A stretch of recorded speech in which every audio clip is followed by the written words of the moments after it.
My husband yelled, "Stop acting like you own me. You don't get to tell me where I go or who I'm with." Everyone laughed. I just smiled and said, "You're right, we're not together anymore." That night, when he came home, his key didn't work. The locks were changed. And what the neighbor told him next, he'll never forget. Can you imagine standing there, frozen, as your entire world shatters around you? I counted each agonizing one of those 17 seconds while his words, like a cruel banner, hung over my humiliation. "Stop acting like you own me, Ruby. You don't get to tell me where I go or who I'm with." That night, at a corporate party, my husband publicly dismantled our marriage, right in front of 20 of his colleagues, their amused faces blurring through the tears I desperately refused to let fall. The very next morning at 5:04 a.m., I stood in our stunning 19th floor apartment, making his coffee with the kind of mechanical precision only someone planning a careful demolition can muster. The locksmith's business card was already tucked into my pocket and my phone. 3 missed calls from the divorce attorney I'd contacted from the parking lot, while those 17 seconds of laughter still echoed in my ears. The coffee maker gurgled its familiar morning song. Carter, meanwhile, slept soundly, blissfully unaware that his theatrical performance had just triggered something irreversible. 2 sugars, no cream. I'd made that exact combination 5,110 times over 14 years. This would be the last. My hands moved through the routine, but my mind replayed every searing detail from the party. The way Brad had clinked his whiskey glass against Carter's, like they'd rehearsed this humiliation, this public execution of my heart. The way Stephanie from accounting had tried so hard not to look directly at Carter, her pink nails drumming a frantic rhythm against her clutch. The way the room, thick with cinnamon and expensive cologne, had suddenly cracked down the middle, taking my world with it. The Minneapolis skyline stretched beyond our floor-to-ceiling windows, buildings piercing through the morning fog like silent accusations. This apartment? It was my father's final gift to me, his inheritance transformed into what Carter so proudly called our investment.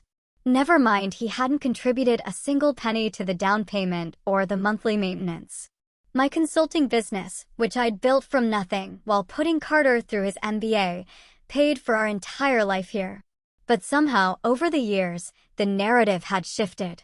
It became his apartment, his view, his success story. My name might have been on the deed, but possession, I was learning, was far more about perception than paperwork. I heard him stirring, the rustle of Egyptian cotton sheets, 1,000 thread count, bought with my year-end bonus, while he'd complained about my excessive spending. Oh, the irony wasn't lost on me anymore. Nothing was lost on me after the crystal-clear clarity of last night. Ruby, his voice carried that particular morning roughness that once made my stomach flutter. Now, it just sounded like gravel. "Coffee ready?" On the counter, I called back, my voice as steady as a morning news anchor delivering tragedy. I listened to his footsteps padding across the hardwood floors we'd argued about. He wanted marble, I wanted warmth. We'd compromised on hardwood, which really meant I'd paid for something neither of us truly wanted. He emerged in his Princeton boxer shorts, nothing else. His shoulder muscles rolled as he stretched, a body meticulously maintained, like someone who believed physical perfection could compensate for a severe character deficiency. At 41, he still looked like the man I'd married at 27, but now I could see past the surface, to the hollow architecture beneath. "What time did you get home last night?" he asked, not even bothering to look at me as he grabbed his mug. His tone was casual, like commenting on the weather. "Around 11. The lie slipped out so easily. I'd actually spent 2 hours in the parking garage, making frantic phone calls, crying off carefully applied makeup. Then I'd sat in our building's lobby until 2 a.m., having a conversation with Harold, our doorman, that changed everything I thought I knew about Tuesday afternoons." Carter grunted, already scrolling through his phone. "Brad's sending over the investment paperwork today. Need your signature by 5. The words hung between us, thick with last night's humiliation. Brad's startup, a cryptocurrency venture that sounded suspiciously like money laundering dressed in tech vocabulary. They wanted my father's inheritance, the $400,000 that represented 30 years of his work, his callous hands and broken back transformed into my financial security. Carter had been pushing for it for weeks, each time more insistent, less asking and more informing. I want to see the business plan first, I said, the same words I'd used yesterday and last week. He finally looked up, his blue eyes narrowing with that familiar blend of condescension and irritation. We've been over this, Ruby. Brad went to Wharton.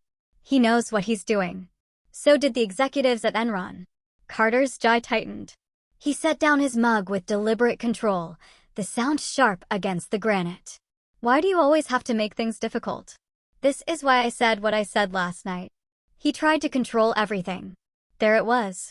The infuriating bridge between last night's public humiliation and this morning's gaslighting. I'd learned to recognize his pattern, humiliate, then blame me for the humiliation. Demand, then accuse me of being demanding. Take, then paint me as selfish for even noticing. You're right, I said, my voice smooth as the silk blouse I'd worn to my execution. I shouldn't try to control things like my own inheritance or my own life. He missed the edge in my voice, already confident in his victory. Exactly. When you're reasonable, everything works better. He walked over, pressed a kiss to my forehead that felt like a stamp of ownership. Wear that burgundy dress again tonight. There's another party at the Marriott client thing. My stomach churned. The same dress as last night. It looked good on you.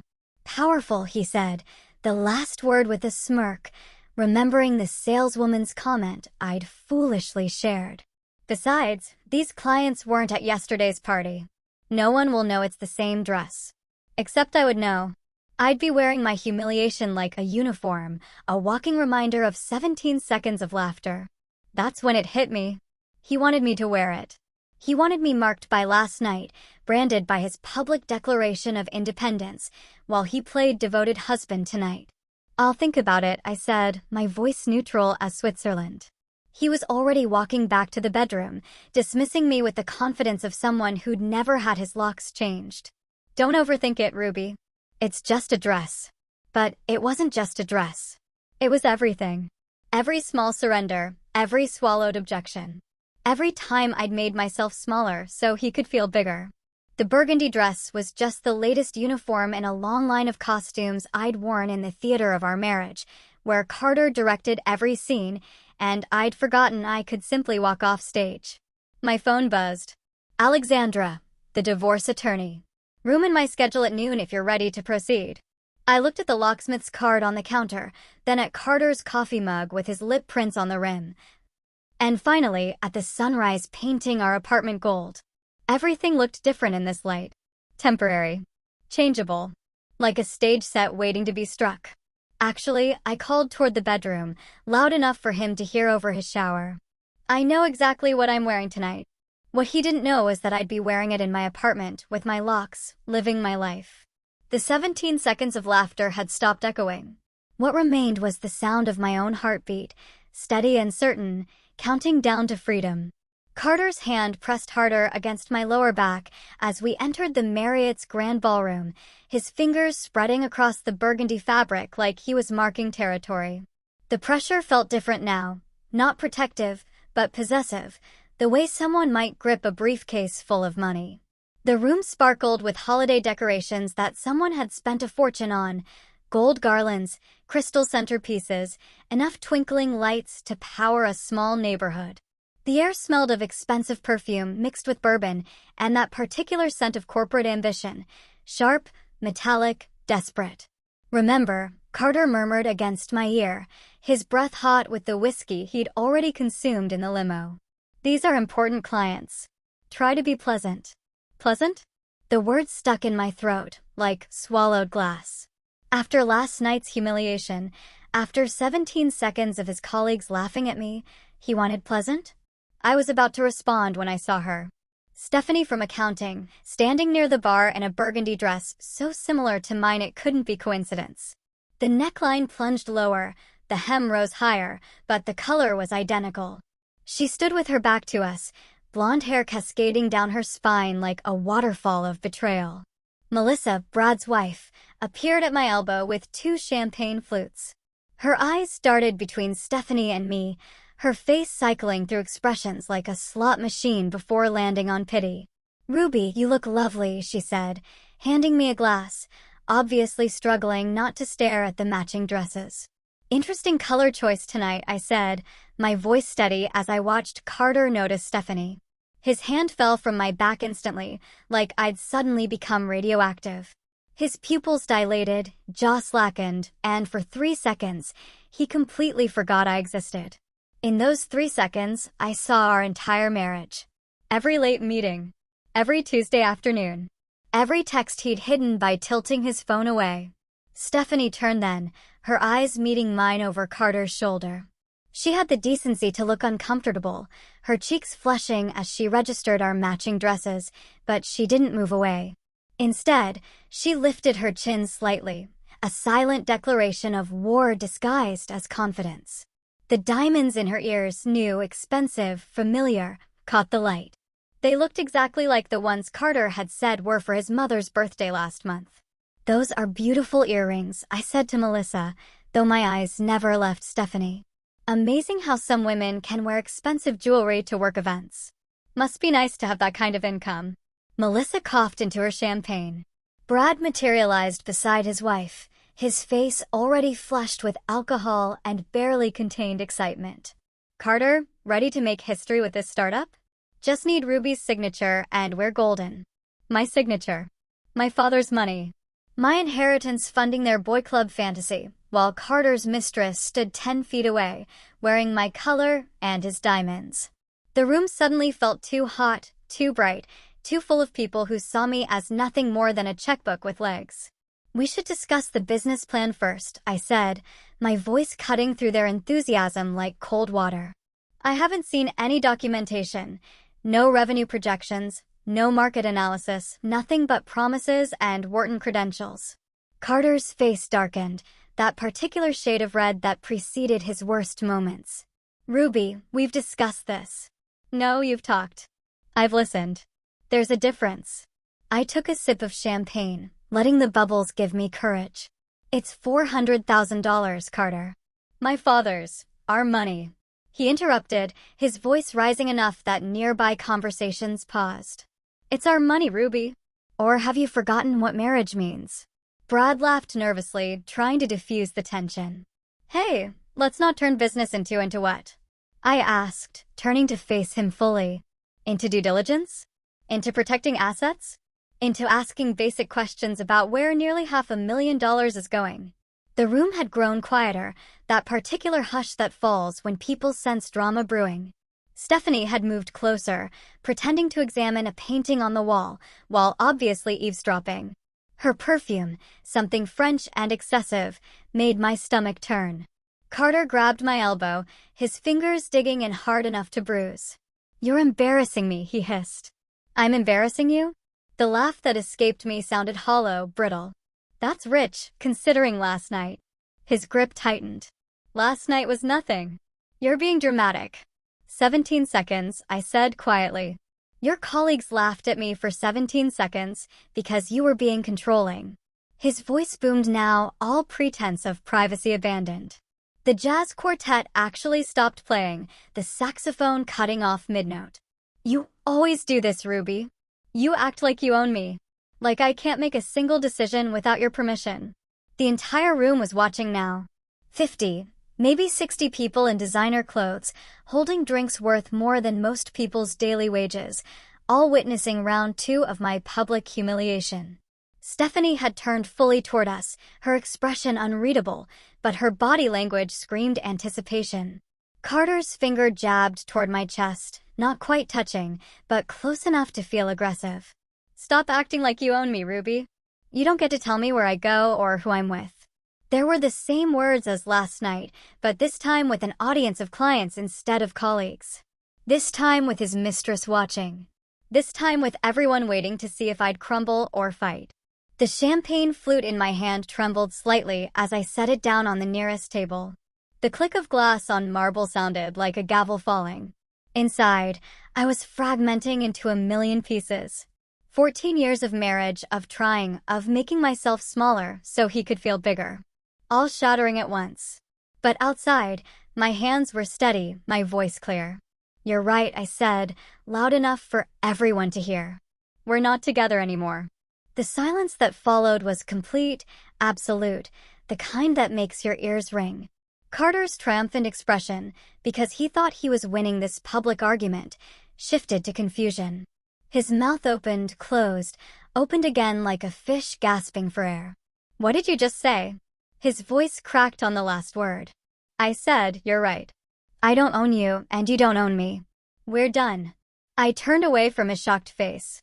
From Stephanie's barely concealed satisfaction. From Melissa's horrified sympathy.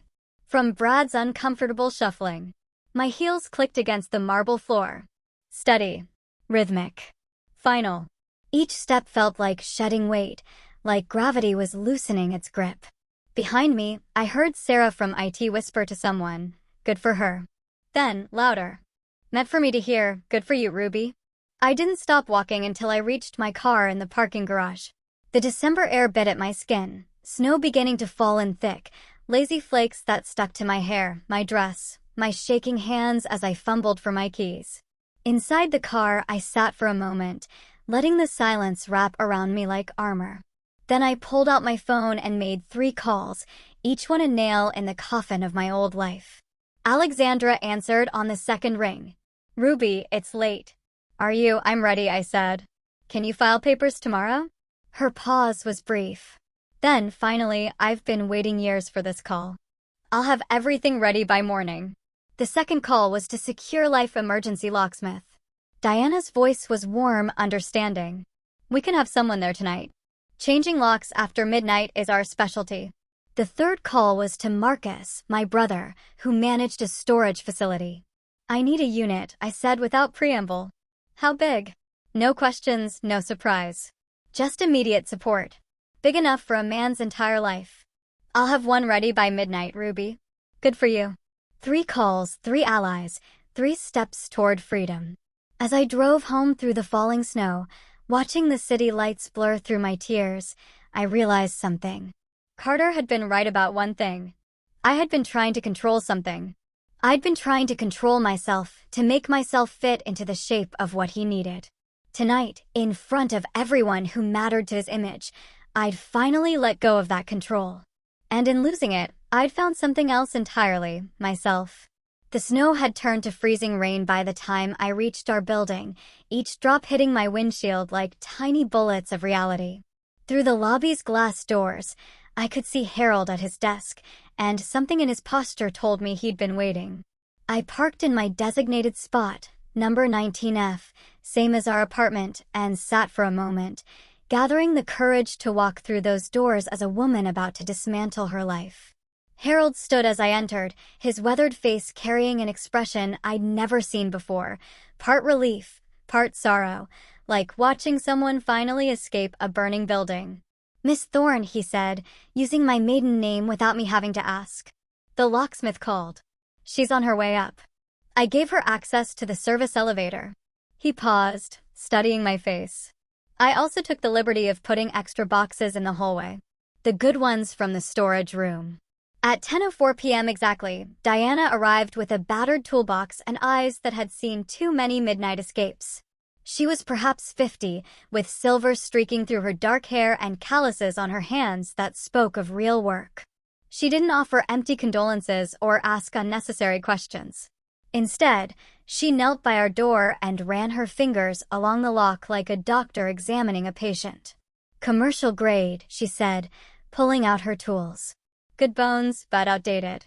Your husband never upgraded the security features, did he?" The question was rhetorical. She was already working, metal singing against metal.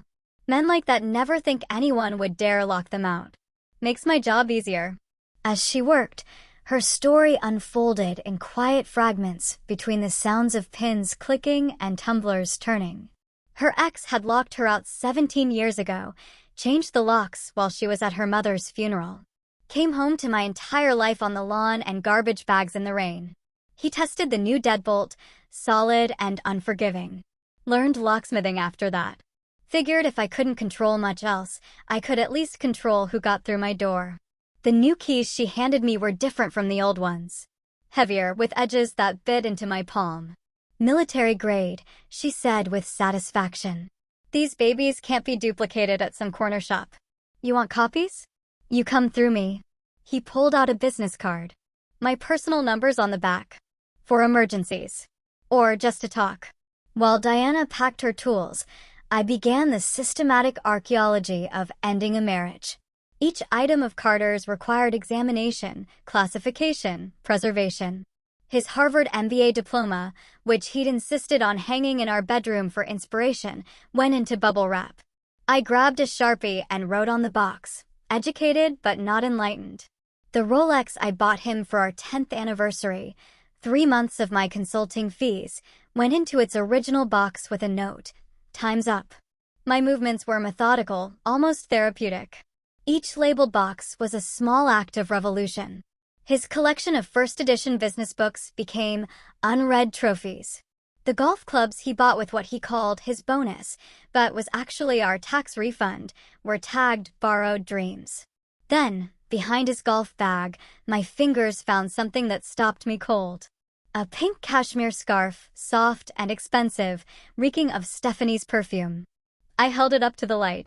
This evidence of Tuesday afternoons I'd pretended not to know about. Instead of rage, I felt something closer to relief. Confirmation was its own kind of freedom. I folded it carefully, placed it in its own box, and labeled it, Tuesday afternoons. Personal property of your accounting department. Harold appeared in my doorway, having used his master key. I brought a dolly, he said simply, then began loading boxes without being asked. We worked in comfortable silence until he finally spoke, his words careful, but necessary. "Miss Thorne, I need to tell you something." He adjusted a box, not meeting my eyes. "I've worked here 15 years, seen all kinds of people, all kinds of marriages. Your husband, he thinks because he tips well at Christmas, gives me Celtics tickets sometimes, that I'm blind. But I see everything. Every Tuesday when you're at Pilates, that woman from his office comes here, takes the service elevator, stays exactly 90 minutes. The information should have hurt, but it just felt like confirmation of a test I'd already failed." "How long?" I asked. 6 months, maybe 7. Started right after your father's funeral." He finally looked at me, anger flashing in his usually kind eyes. "You deserve better than a man who can't even cheat with dignity. At least have the decency to go to a hotel, not the bed his wife sleeps in." We continued packing, Harold's revelations settling over me like armor. My hands moved faster now, with purpose. The wedding photo on our dresser gave me pause. We looked so young, so certain. I allowed myself exactly 3 minutes to mourn those people, to grieve the couple who'd believed in forever. Then I wrapped it in newspaper and added it to a box labeled, fiction. A love story. By 11:30 p.m., the apartment looked like a crime scene where only one person's belongings had been murdered. Every trace of Carter had been boxed, labeled, and moved to the hallway. I sat at my laptop, crafting the email that would serve as both evidence and manifesto. The subject line read, "Transparency and Truth, a necessary update." The email itself was surgical in its precision. I attached the security footage Sarah from IT had secretly sent me, Carter's public humiliation of me at the party, his finger jabbing, his voice carrying over the jazz quartet. The video showed him toasting with Brad afterward, celebrating what he thought was his victory. I added screenshots of credit card statements showing his Tuesday afternoon hotel charges, the ones he thought I didn't know about because he used the emergency card. The recipient list was comprehensive, both sets of parents, his boss, our entire friend circle, his HR department, and, because I was feeling particularly thorough, the company's board of directors email list that Carter had left open on our shared computer. My finger hovered over the Schedule Send button. 2:30 a.m. seemed right. Late enough that he'd be locked out and drunk. Early enough that people would read it with their morning coffee. Diana had finished installing the new lock mechanism on the door.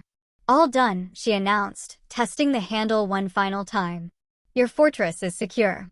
I walked her to the elevator, Harold following with her tools. As we waited, Diana turned to me with eyes that understood everything without explanation. "The first night's the hardest," she said quietly. "You'll want to undo it all, to go back to the familiar pain. Don't. Tomorrow you'll wake up and realize the air tastes different when you're not suffocating." The elevator arrived, and she stepped in with Harold, who was heading back to his desk. "Just before the doors closed," Harold said, "I'll be at my desk all night, Miss Thorne. If you need anything, even just to know someone else is awake." I stood in the hallway, surrounded by the boxes containing Carter's life. My phone in my hand, with the email ready to send. The apartment behind me was mine now. Legally, it always had been, but now it felt true. At exactly 11:45 p.m., I pressed send, watching the confirmation message appear. Email scheduled successfully. 15 minutes to midnight. In 2 hours and 45 minutes, Carter would discover his keys didn't work. In 2 hours and 46 minutes, everyone would know why. For now, though, I had these 15 minutes of perfect quiet, standing in my hallway with my new keys, heavy and real in my hand. The locks had been changed, the emails scheduled, the boxes packed. The midnight operation was complete, and I was finally secure. Midnight arrived with the soft chime of Margaret Henderson's grandmother clock, the sound drifting through the thin wall between our apartments. I stood alone in my newly secured space, running my fingers over the fresh keys Diana had left, when I heard a door open in the hallway. Through my peephole, I watched Margaret emerge from 19GS in an emerald silk robe and matching slippers, carrying a silver tea service, as if midnight visits were perfectly routine. She paused at the boxes lining the hallway, examining my labels with the careful attention of someone appraising evidence. Her fingers traced the words on one box, "Tuesday afternoons," and a knowing smile crossed her face. She knocked on my door with 3 precise taps. "Miss Thorne," she said when I opened the door, using my maiden name without explanation. "I believe we have some time before the main event. Would you join me for tea?" Her apartment was exactly what I'd imagined: book-lined walls, oriental rugs over hardwood, and the kind of furniture that whispered old money and good taste. She set the tea service on a mahogany coffee table and gestured for me to sit in a wingback chair that probably cost more than Carter's monthly car payment. "I was a judge for 30 years, Margaret said, pouring Earl Grey with steady hands. "Presided over every kind of human cruelty you can imagine. But the cases that haunted me weren't the dramatic ones, the crimes of passion or sudden violence. It was the slow erosion of a woman's spirit, the daily diminishment disguised as marriage." She handed me a delicate china cup. "That's the worst kind of cruelty, because it teaches you to be complicit in your own destruction." She moved to an antique secretary desk and pulled out a manila folder, thick with papers and photographs. "I started documenting your husband's activity 6 months ago, not out of nosiness, you understand, but out of concern." She spread the contents across the coffee table, photographs with timestamps, dates carefully noted in her precise handwriting. "Every Tuesday, 1:15 p.m., the blonde arrives separately, takes the service elevator. Your husband follows 10 minutes later. They leave the same way, separately, around 2:45.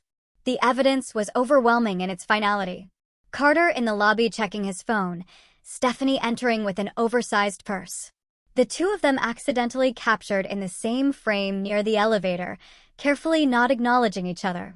Margaret had built a case with the thoroughness of someone who understood how truth needed documentation to become justice.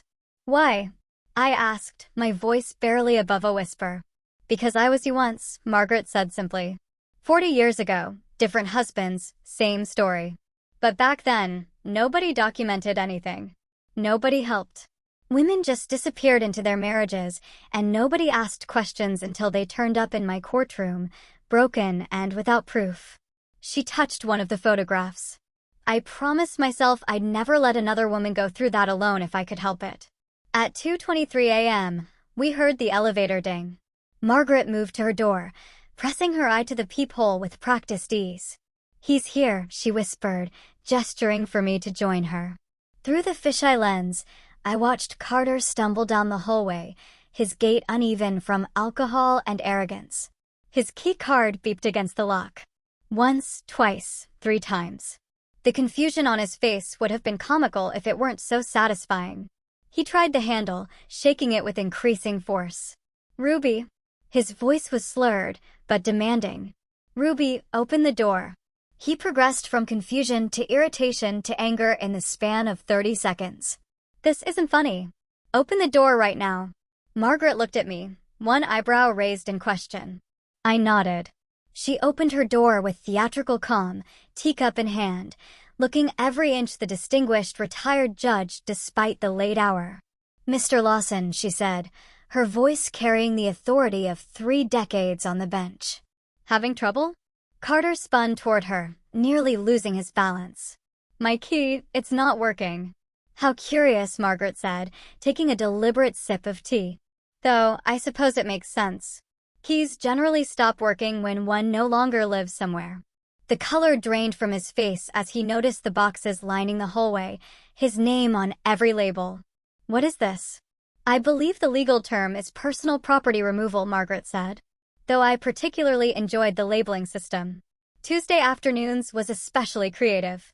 She gestured toward the pink scarf box. "Your friend Stephanie left that behind last week." Rather careless of her. Carter's phone began buzzing incessantly. The 2:30 a.m. email had landed. He pulled it out, his face illuminated by the screen as notification after notification popped up. His mother. His boss. The entire board of directors. His expression cycled through shock, rage, and finally desperation. "She sent it to everyone," he whispered, then louder, directed at my door. "You send it to everyone." He started pounding on the door with both fists. "You can't do this. This is my home. I have rights." His voice cracked with rage and humiliation. Margaret calmly pulled out her phone and began recording. "Please continue your performance, Mr. Lawson. I'm sure Ruby's attorney will find this very helpful." Threatening behavior, attempted forced entry, intoxicated aggression. It's all quite compelling. Carter froze mid-pound, finally noticing the security camera mounted discreetly in the corner, the one I'd installed last month after sensing something shifting in our marriage. His bravado crumbled instantly. The man who'd humiliated me in front of colleagues, who'd declared his independence from our marriage, actually whimpered. Margaret and I exchanged a look through her doorway that spoke volumes about the particular fragility of men who mistake control for strength. She continued recording as Carter sank to his knees in front of the door, his voice shifting to pleading. "Ruby, please. Let's talk about this. We can work it out." "I believe she already tried talking," Margaret said coolly. "At 2 separate company events, if the video evidence is accurate. You chose public humiliation instead of private conversation. Now you're experiencing the consequences of that choice." Carter gathered his boxes with shaking hands, muttering about lawyers and unfair treatment. As the elevator doors closed on his defeated figure, Margaret turned to me. "Would you like to watch the sunrise? I make excellent coffee to go with dawn revelations." We settled by her window, the city still dark but beginning to stir. Margaret pulled out a photo album, opening to a page from 1983. A younger version of herself stood in judicial robes, fierce and solitary. "My first husband was a surgeon," she said. "Brilliant, charming, and systematically cruel. He made me feel small for being smart, inadequate for being successful. It took me 10 years to realize the lock keeping me trapped wasn't on any door. It was in my head." She showed me another photo, her swearing-in ceremony as a judge. "The day after I left him, I felt like I could breathe for the first time in a decade. But it was lonely. Nobody talked about it then. Women just endured or escaped quietly." The sky began to lighten, painting the clouds in shades of pink and gold. "Your generation is different," Margaret continued. "You document, you share, you refuse to disappear quietly into bad marriages." She raised her coffee cup toward me. "To locks that change, both physical and mental." We sat in comfortable silence, 2 women from different generations bound by the same understanding. The city woke around us, and somewhere out there, Carter was discovering that his world had fundamentally shifted while he slept off his arrogance.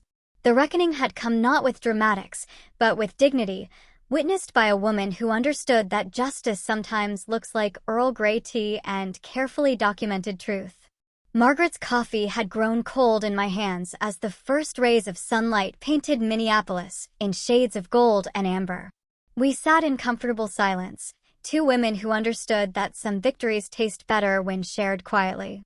Then, at exactly 7 a.m., my phone shattered the peace with a ringtone I designed specifically to avoid: Patricia Lawson, Carter's mother. I looked at Margaret, who nodded encouragingly. "Sometimes the most surprising allies come from unexpected places," she said softly. Patricia's voice, usually sharp with disapproval and thick with Connecticut breeding, trembled like autumn leaves. "Ruby, I've seen the email, the video, everything." A pause so long I thought the connection had dropped. "What has my son done?" For 14 years, this woman had treated me like the help who'd somehow tricked her precious Carter into marriage. She'd made comments about my father's blue-collar background, suggested I take etiquette classes, and once told her garden club friends that Carter had married down for love, poor thing. Now her voice carried something I'd never heard before: shame. "He did exactly what you raised him to believe he could do," I said, surprising myself with the steadiness in my voice. "Take what he wanted without consequences." The sharp intake of breath on the other end might have been a sob. "I raised him better than this." His father would be appalled. His father was having an affair with his secretary when he died, Patricia. Carter learned from the best. The silence stretched between us. Years of pretense crumbling in seconds. When she finally spoke again, her voice was smaller, older. "I suspected. But I never. I couldn't face it. Just like I couldn't face what Carter was becoming." "I'm keeping the Christmas china you gave me," I said, looking at the morning light dancing across Margaret's coffee table. "It's the only thing from your family worth holding on to." Another pause, heavy with unspoken acknowledgments. "Keep it all, dear," she whispered. "The silver, the crystal, everything I insisted you weren't good enough to inherit. You earned it. By surviving him." She hung up without goodbye, but somehow it felt like the most honest conversation we'd ever had. My phone immediately buzzed with another call. Sarah from IT, her voice electric with vindication. "Ruby, you're not going to believe what I found." "Actually, scratch that. You probably will." Margaret poured fresh coffee as I put Sarah on speaker, her judicial instincts clearly interested in evidence. "After I saw that video last night, I did some digging with my admin access," Sarah continued. "Your husband's been using company resources for everything. Hotel rooms booked as client meetings, expensive dinners expensed as business development. I tracked his corporate card. Every Tuesday afternoon at the Marriott, charged to the Henderson account." Margaret raised an eyebrow at the mention of the Henderson account.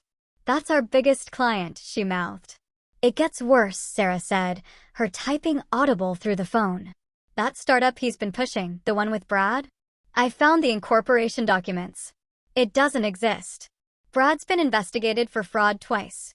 Once in Boston, once in Chicago. The whole thing was a con to get your inheritance." My legs went weak. I sank into Margaret's wingback chair, the weight of what I'd almost lost crushing down on me. $400,000. My father's life work nearly stolen by the man who'd vowed to protect me. I forwarded everything to HR and Mr. Davidson, Sarah continued, referring to Carter's boss. Also sent copies to the SEC whistleblower department. The fraud division loves this kind of thing. By the time I ended the call, my phone was already exploding with messages. The digital unraveling of Carter's reputation was happening in real time. Each text a thread pulled from his carefully woven image. "Jennifer from legal, we never liked how he talked about you, like you were an accessory he'd purchased." "Tom from sales, that video was brutal. You handled it with more class than he deserved." Even Brad's wife, Melissa, "I'm leaving him too," found out about the fraud investigation. "You inspired me to stop ignoring red flags." But the message that stopped me cold came from Mr. Davidson himself. "Miss Thorne, I apologize for our company culture that enabled this behavior. Mr. Lawson's employment is under review pending investigation of expense fraud. Would you consider consulting for us? We could use someone with your dignity and strategic thinking. Please call at your convenience." I screenshot everything, creating my own evidence folder. Alexandra would want documentation of the complete collapse. At 10 a.m., Harold called from the lobby. "Miss Thorne, there's a flower delivery here. 3 dozen roses. I've refused them as you requested, but the delivery guy says they're paid for and he can't take them back. Donate them to the hospital," I said. "Tell them they're from an anonymous donor who's celebrating freedom." "With pleasure," Harold replied. "Also, there's a young man here who says he's Mr. Lawson's brother. Should I send him away?" Denny, Carter's younger brother, the one who just finished law school. "Send him up," I said, curious what Carter had promised him. Margaret offered to leave, but I asked her to stay. "Witnesses are always valuable," she said with a judge's wisdom. Denny arrived looking uncomfortable, his resemblance to Carter softened by genuine embarrassment. He stood in Margaret's doorway, shifting his weight like a child called to the principal's office. "Ruby, I'm sorry to bother you. Carter said if I came here and talked to you, he'd pay off my student loans. $70,000. He met my eyes with difficulty. But I'm guessing that's not happening, is it? "He doesn't have $70,000, I said gently. "He's been living off my income for 2 years. His salary barely covers his car payment and his wardrobe." Denny's face went through several expressions before landing on anger. That lying piece of he caught himself, glancing at Margaret. "Sorry. He told me you were the one overspending. That you were bleeding him dry with your shopping habits." "My shopping habits consist of buying groceries and occasionally replacing worn-out work clothes," I said. "Would you like some coffee? There are things about your brother you should probably know." Over the next hour, Denny revealed more pieces of Carter's hidden history. The gambling debts from his MBA days that Patricia had quietly paid. The previous engagement to a banker's daughter that ended when her father discovered Carter's lies about his family's wealth. The investment schemes at his first job that HR buried to avoid scandal. "I always wondered why he was so secretive about certain things," Denny said, staring into his coffee. "Now it makes sense. He wasn't protecting family privacy. He was protecting his con game." As Denny left, he turned at the door.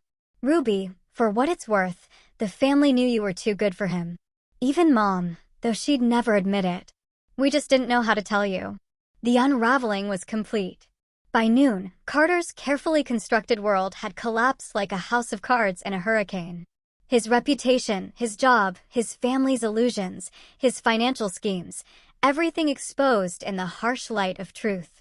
And I sat in Margaret's apartment, watching it all fall apart with a satisfaction that should have felt wrong, but didn't. Sometimes, destruction is just another word for justice. Margaret's apartment had become my temporary command center by the time Alexandra arrived at 2 p.m., her leather briefcase containing the weaponry of legal warfare. She swept into the room with the confidence of someone who had dismantled marriages for 20 years, her navy suit as sharp as her strategy. Margaret offered to leave, but Alexandra waved her down. "Stay," Alexandra said, pulling out color-coded folders. "A retired judge as a witness? That's better than a signed confession." She spread documents across Margaret's dining table like a general mapping battle plans. "The video from the party is gold. Your testimony, Judge Henderson, is platinum. But Sarah's evidence of embezzlement." She tapped a folder marked fraud in red letters. "That's diamonds." She walked me through the legal architecture of Carter's self-destruction. His public declaration at the party constitutes constructive abandonment. The affair with Stephanie proves infidelity. The financial fraud. She smiled with professional satisfaction. That eliminates any claim to marital assets. He essentially played himself out of his own divorce. "How long will this take?" I asked, running my fingers over the evidence folders. "Depends on our strategy." Alexandra pulled out 2 different timelines. Option 1, quick and clean. We file everything immediately, push for summary judgment. You're divorced in 90 days. Option 2, we slow play it. Let him marinate in uncertainty while his world continues collapsing. I thought about 14 years of being told I was too emotional, too controlling, too much. 14 years of gaslighting disguised as concern. Make him sweat, I decided. He made me doubt my own reality for over a decade. Alexandra's smile turned predatory. Psychological warfare it is. At 3:03 p.m., my phone buzzed. Harold's voice carried unusual tension. Miss Thorne, there's a young woman here. Stephanie Mills. She says she has information you need. I looked at Alexandra, who nodded. Mistresses often become star witnesses, she said quietly. Let her up. Stephanie arrived looking nothing like the confident woman from the party. Her designer dress had been replaced with jeans and a wrinkled sweater. Her eyes were red-rimmed, mascara smudged, despite obvious attempts to clean it. She was younger than I'd realized, maybe 25, still carrying that post-college uncertainty about the world. I'm sorry, she said before even sitting down. I'm so sorry. Margaret, ever the hostess despite the circumstances, moved toward the kitchen. I'll make tea. Stephanie collapsed into a chair, tears flowing freely. I didn't know he was really married. I mean, I knew he was married, but he said you were separated, living separate lives. He said you were crazy, vindictive, that you were trying to take everything in the divorce. When did it start? I asked, surprised by my own steady voice. 8 months ago. He approached me at a conference in Chicago. Said his marriage had been over for years, but his wife, you, wouldn't accept it. He painted himself as this victim, trapped by a controlling woman. She accepted the tea from Margaret with shaking hands. He was so convincing. He showed me around your apartment like he owned it. Talked about selling it after the divorce was final. Alexandra pulled out her phone. Would you be willing to repeat this on record? Stephanie nodded, wiping her nose with a tissue Margaret provided. He promised me everything. A promotion to senior accountant, marriage once the divorce was done, a life together funded by the sale of the apartment. She looked directly at me. He said the inheritance from your father was actually his trust fund that you'd stolen. The calculated cruelty of his lies took my breath away. He'd inverted our entire reality to seduce a woman barely out of college. Alexandra recorded while Stephanie detailed dates, locations, promises made. Each revelation was another nail in Carter's legal coffin. There's more, Stephanie said, pulling out her phone. He sent me photos of jewelry he was going to buy me. Screenshots of real estate listings for our future home. All dated months ago, proving he was planning this while pretending to work on your marriage. My phone rang. Marcus, my brother, his voice tight with controlled fury. Ruby, you need to know something. I was organizing Carter's boxes in the storage unit when I found something in his golf bag. What kind of something? Bank statements. He has a separate account you don't know about. He's been siphoning money from your joint account for 3 years. Small amounts. $500 here, $800 there. It adds up to almost $40,000. The rage that flooded through me was different from the hurt of betrayal. This was clean, pure anger, like fire burning away the last threads connecting me to Carter. Send me photos of everything, I said. Already done, Ruby. I could handle this the family way. Make sure he understands consequences. No, I said firmly. The legal way will hurt him more. Criminal charges for embezzlement last longer than bruises. Thursday arrived with an email from Carter's lawyer requesting mediation. Alexandra laughed out loud when she read it. They want to avoid court. Good sign. Means they know they're losing. The mediation was scheduled for the following Monday in a sterile conference room downtown. I wore my best suit, not for Carter, but for myself. Armor for battle. Alexandra flanked me like a bodyguard. Carter entered wearing his Harvard tie, the one he wore to important meetings. His lawyer, an older man who looked exhausted already, followed behind. Carter's eyes were bloodshot, his usual confidence cracked, but not broken. He tried his old smile, the one that used to make me forgive everything. Ruby, he started, voice dripping with practiced sincerity. We can work this out. Remember what we had? Remember Paris? I pulled out the folder Sarah had compiled, expense reports showing he charged our Paris anniversary trip to his company as client entertainment, while texting Stephanie from the Eiffel Tower. I slid it across the table without a word. His lawyer's face paled as he read. This could be criminal fraud. It is criminal fraud, Alexandra confirmed, along with embezzlement from marital assets, constructive abandonment, and documented infidelity. Carter reached for my hand across the table. I pulled back as if his touch might infect me with his delusions. "Ruby, please. We had good times." "The only thing I remember," I said, my voice carrying the weight of finally spoken truth, "is paying for those good times while you plan to steal my inheritance." Alexandra leaned forward. "Here are terms. Miss Thorne keeps all assets, including the apartment, savings, and investments. Mr. Lawson keeps nothing except his personal belongings, which have already been delivered to storage. He signs a comprehensive NDA preventing him from discussing the marriage or divorce. In exchange, we don't pursue criminal charges." Carter's lawyer whispered urgently in his ear, words like fraud and prison cutting through the murmur. Carter's face crumbled like old plaster finally giving way to water damage. The man who'd publicly humiliated me, who'd stolen from me, who'd planned to take everything while painting me as crazy, finally understood. He wasn't the one in control anymore. He never really had been. He'd just been living in the delusion I'd paid for, and now the bill had come due.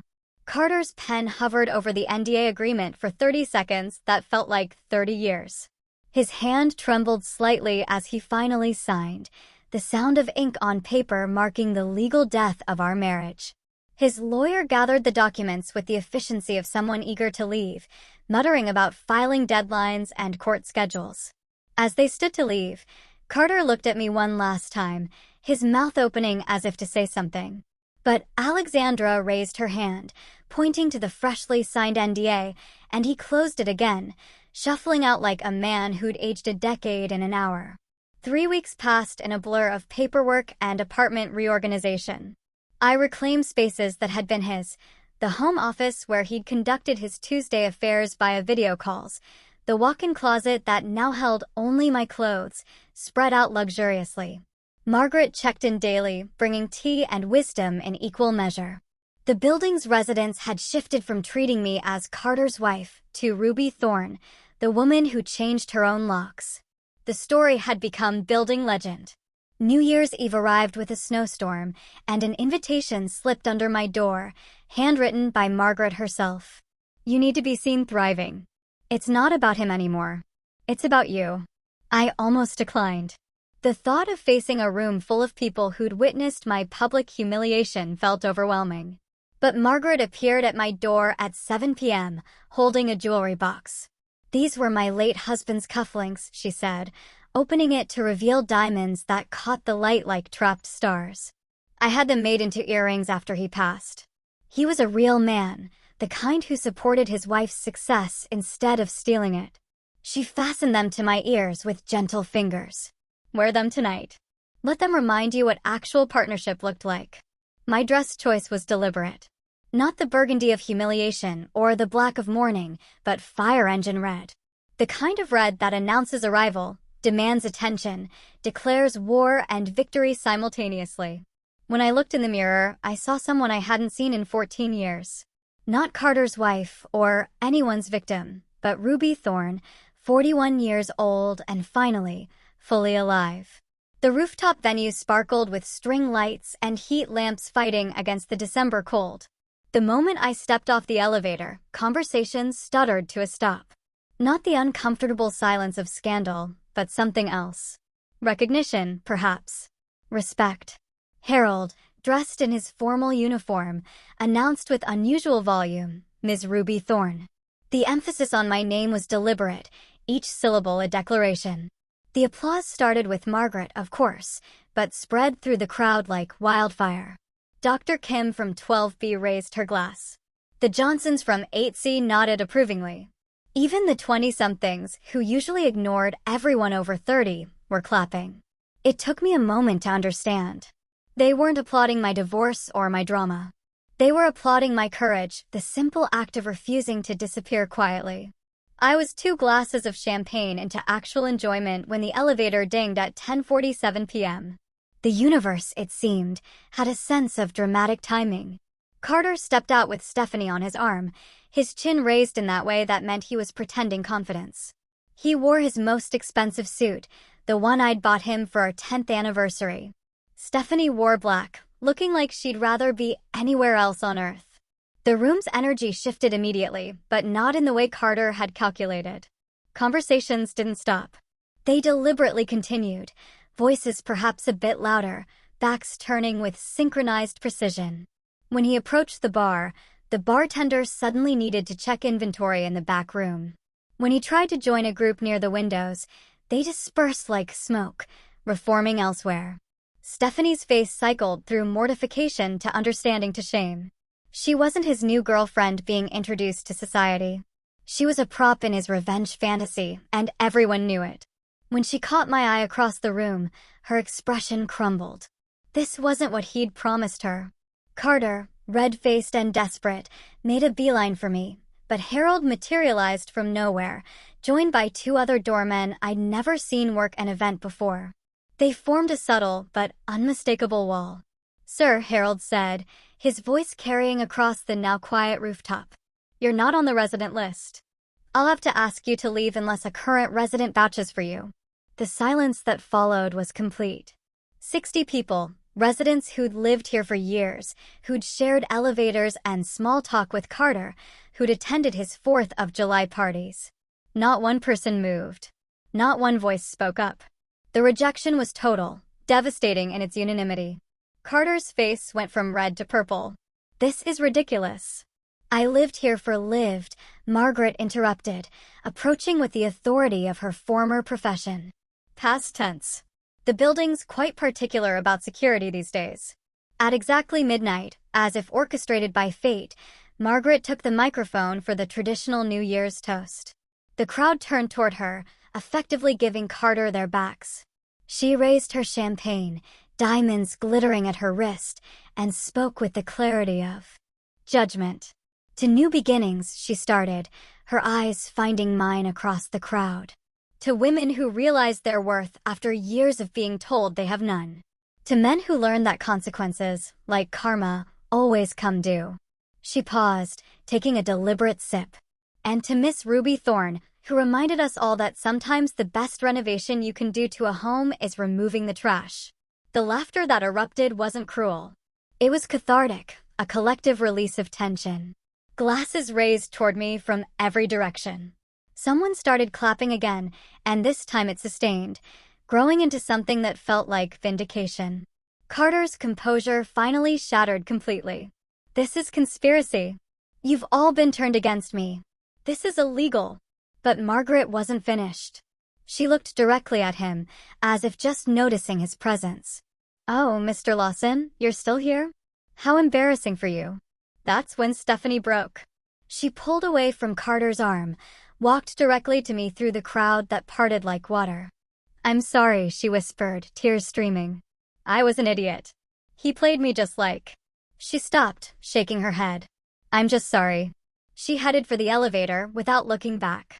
Carter, now alone and surrounded by people who'd collectively decided he didn't exist, began what could only be described as a meltdown. Sarah from IT had her phone out, recording with the steady hand of someone documenting history. He ranted about conspiracy, about his rights, about how we'd all ruined his life. "You ruined your own life," Margaret said calmly, her microphone still on. "Ruby just stopped being your cleanup crew." That's when building security arrived. Not the friendly doormen, but actual security, the kind they kept for real problems. As they flanked Carter, he made one last desperate proclamation. "I'll destroy you in court, Ruby. You'll get nothing." Alexandra, who'd been quietly sipping champagne in the corner, laughed loud enough for everyone to hear. "With what money? Your assets are frozen pending fraud investigation. Your job is gone. Your mistress just publicly dumped you. Even your mother took Ruby's side." She raised her glass mockingly. "Happy New Year, Carter."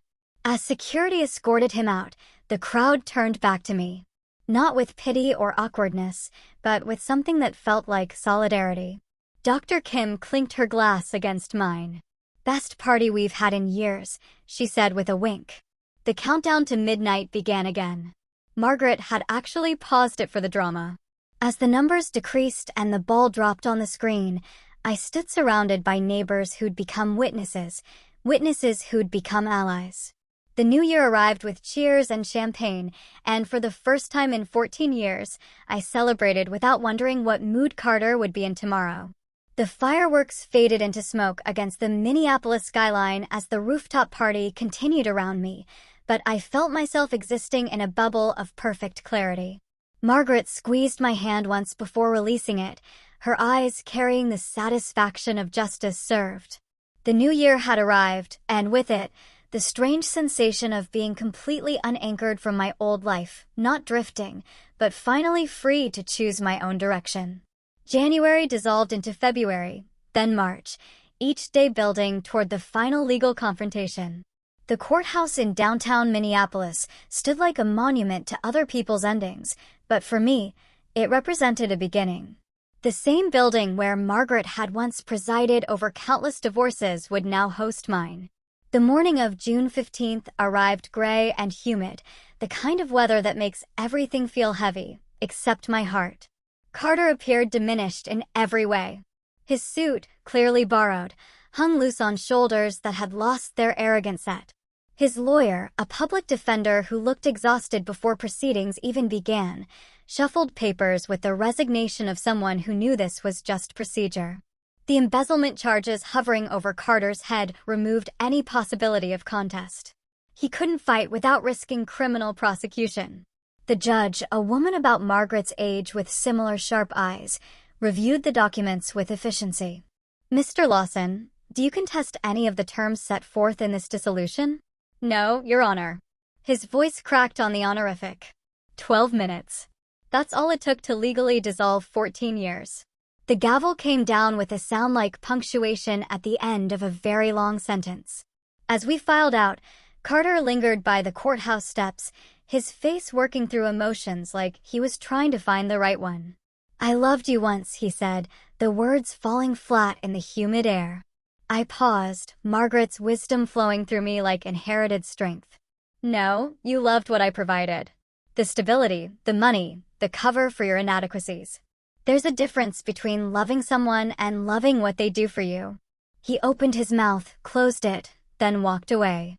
His figure grew smaller against the city backdrop until he turned a corner and vanished. I knew with absolute certainty I would never see him again, and the thought brought only peace, clean and complete, like the click of a well-oiled lock. 2 weeks later, Patricia Lawson called to arrange a visit. She arrived at my apartment, carrying a leather case. I recognized the family jewelry she guarded throughout my marriage, like I might steal it. Her hands trembled slightly as she set it on my coffee table.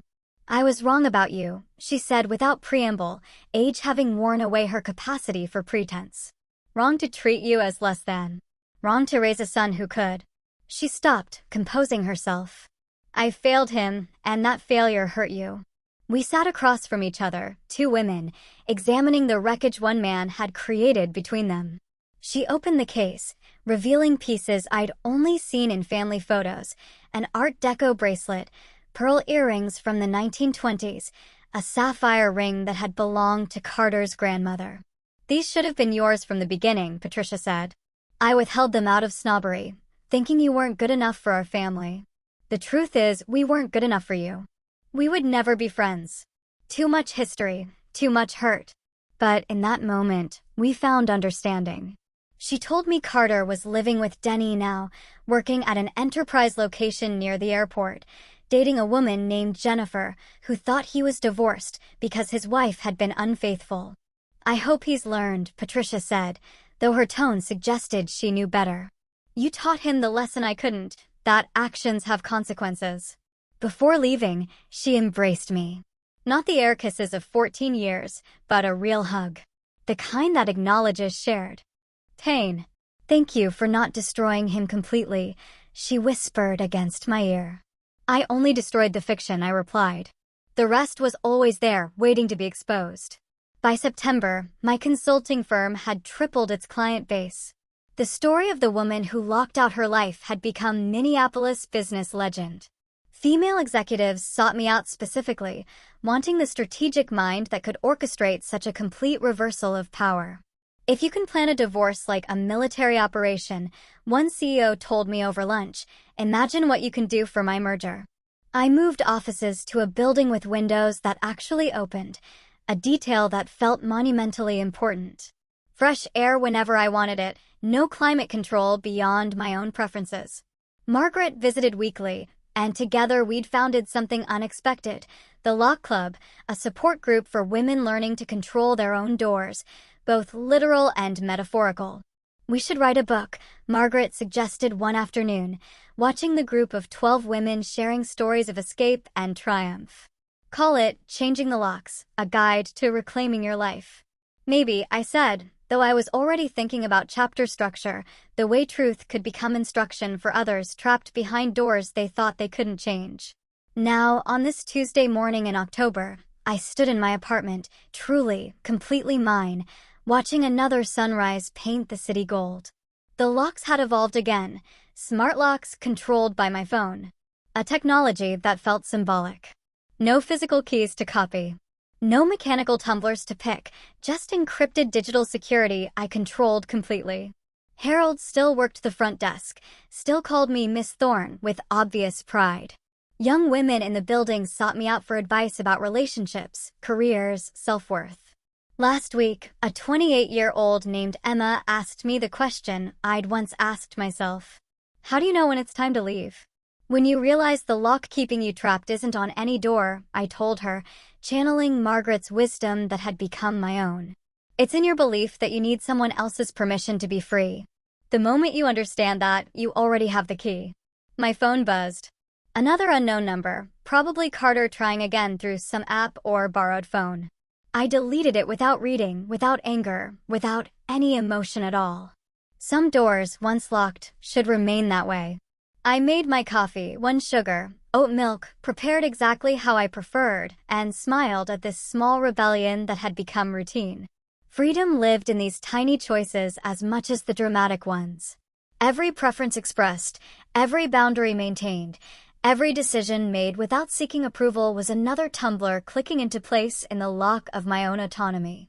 The morning light caught the diamonds Margaret had given me, the ones that belonged to a man who'd understood partnership.